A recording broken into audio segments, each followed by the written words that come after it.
button is to deactivate all the alarms at once. And similarly, we have got alarm clock green and red, that is for on and off functionality. So now we'll be taking in detail to the demo. I'll just give the screenshot. Here we get to log in into the application and we get a display like this. This is the alarm on functionality. As you can see, the phone goes into the vibrator mode and we've got a notification. Silent mode activated for Ouroboros. Ouroboros is the module name. Future works we had like we were trying to implement it for the user-defined timetable schedule, not just restricting ourselves to the IVL thing. Also the import functionality for like importing it with the Google Calendar and or the Outlook calendar. We also try to implement the voice box functionality for auto answer. Suppose someone calls and we can automatically answer like we are busy or we are in a particular lecture. Location-based intelligence, we were trying but we were not able to implement it. We were trying to like if a user comes within 100-meter range of the lecture hall, the alarm will go on automatically. I'll call upon someone to take up the demo part. Hello.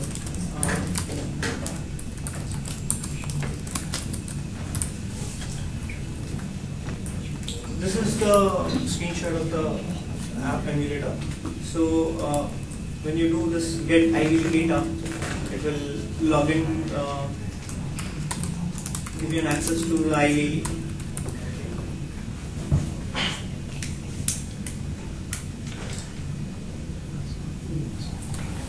After this, you choose your semester and the year.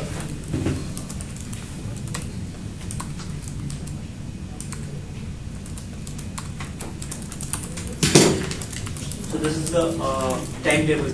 Like all these are the modules and the day of the week on which it is the module is and the time, start time and time. Now the trial data in the IVL code is not at this time, so I'll change the hard code the time now and show you.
So it will, the alarm should go off 9:43.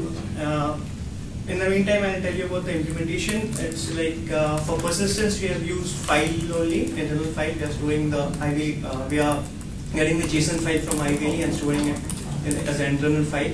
And persistence is that. For scheduling part, we have used the scheduler executor service of the java.util concurrent package. And inside the implementation, we have used two singleton classes. Like for IVL holding the IVL data, we have one, and for holding the configuration data, we have another one, which is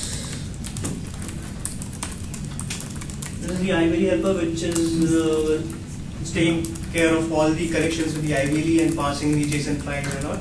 And the other one is config data, which manages the IVL token, the user information. It should go.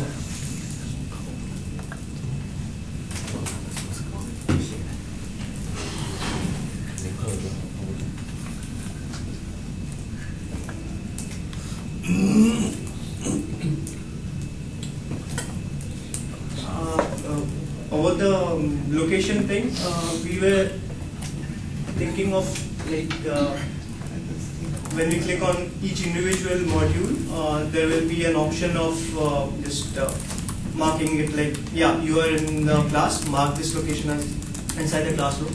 And when the alarm goes off, we'll check whether the person is within 500 meters of the place or not. And if it is not, then we won't activate the thing, but we could not implement it. Yeah.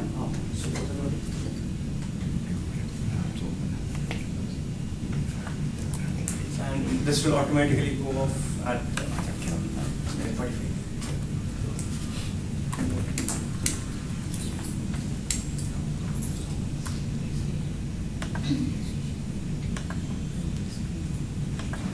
This is the activator, and all the modules are activated here. Deactivated this, everything. I want.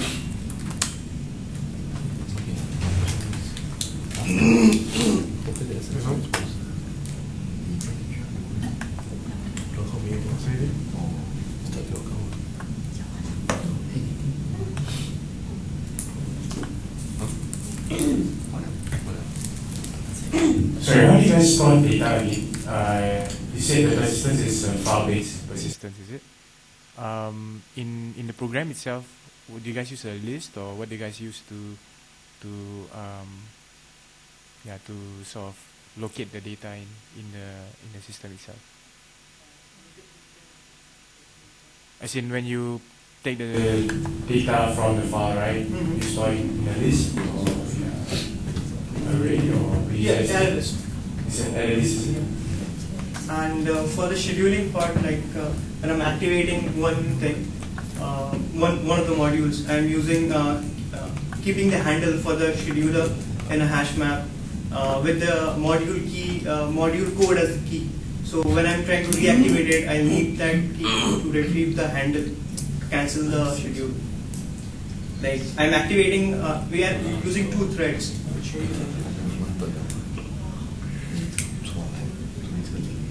Like here. This is when I'm starting the alarm. This 2 threads basically, which activates the silent mode, and there's another one which delay, and after interval, like what is the interval of the class, after that it should come out of the vibration mode. So 2 threads, and this handle we are using, we are saving it in the handler map with the module code as the key. So that when we are deactivating it, we use this key to retrieve the key. Alright. First of all, I think it's a nice idea to have, to be able to shut down some of your phone, not shut down, to make it silent whenever you have classes. It's pretty convenient, and it helps the lifestyle. So good job on that. But one thing though, I think the interface needs a bit of reworking. I think it needs to be a bit more intuitive. I know you have little buttons and whatnot. Yeah, I can understand that. But I think in terms of the display, right? Having to look at every single line by line in order to see which class you want to single out in order to activate it. That is something that you need to think of, because it needs to. You probably need to display in a maybe tabular form, tabular manner. That is a bit more intuitive. That people can just from one shot, they can see, oh, what's my next class, and I want to activate it. I need to, I suppose I need to scroll down and figure out the timing. Yeah. So that's one improvement that you might want to see. One more question that I have is that in terms of the IVLE, right, that you retrieve data, what happens if, like, for example, I already graduated, or rather I move on the semester? Yeah, there's another primary schedule which whenever you are downloading the IVLE data, it also downloads the semester info. There's another LAPI call which gives the semester info. There's a semester start date and end date. So that it sets off another primary schedule which will delete all the files and revert the application to its normal state. Like tell the user that there's no data here now, and download. The semester is over. Download then for the new semester, like this one. Okay, so you're saying that there's a notification for you to let me know that my semester is over. I'll re-update the system so that this thing can work. Right? It's actually none of us have ever used a smartphone before, so the thing you said, like it should be intuitive and all, those ideas didn't really came. Had we been using it, we would have got, okay, the user should expect this kind of things. Like we got a mobile phone from our friend just 5 hours before the submission, so we could see that there's animation where when you click the particular row, it becomes blinks or it flashes, some kind of animation. So we could have obviously done that, but we didn't have an idea. This would have. In terms of applications in our mobile phones, presentation is very very important, right? The reason is because it's about user feedback, right? When the user wants to sort of put an input or wants to meddle with the application, they want minimal input but maximum output, right? So minimum work and maximum effectiveness. I think that's what mobile applications is about now, and all of that actually the primary work is on the interface, and a lot of the applications that you see are similar to yours, very or the successful applications are similar to yours, small, good ideas, right? Easy to code, or rather relatively easy on the conceptual part, but they invest a lot on the interface so that the user, when they download the app and whatnot, they instantly, whoa, I know how to use this. This is so familiar. This is so cool, right? And that's where most of the work is like. So I understand the lack of devices that you guys have. But this is something that you have to keep in mind if you want to create applications in the future.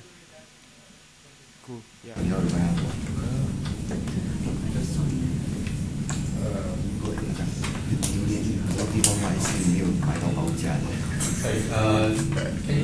you briefly explain the rationale behind using a file-based storage instead of the database that is available in WordPress? We started with the things we know, like file is the most easiest, so we thought we'll start with file-based, and later on as we develop the thing, then we'll move on to the database things. Like we'll move to database persistence, but that time we obviously know it's more easier, but let's start with the thing, database files thing, file system. And when we started, we didn't have to actually edit anything. We are not editing anything. We are not adding modules. We are not in initial stage.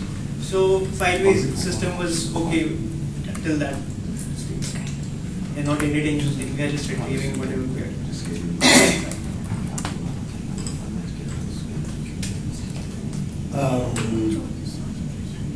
The idea is sound. But I think personally, you really need to sit down and actually think of how a user, a normal user, a normal student in this case, right, is actually using the application. My feeling from the whole entire application itself, in terms of the interface, how you actually utilize the application itself. I personally think there's a lot of more work you can do because essentially, right, in mobile applications, it's all about taking a simple idea and how do you provide the best experience to the the end user. Okay, so I think that is very, very important in this case, and it needs a lot more work in that aspect.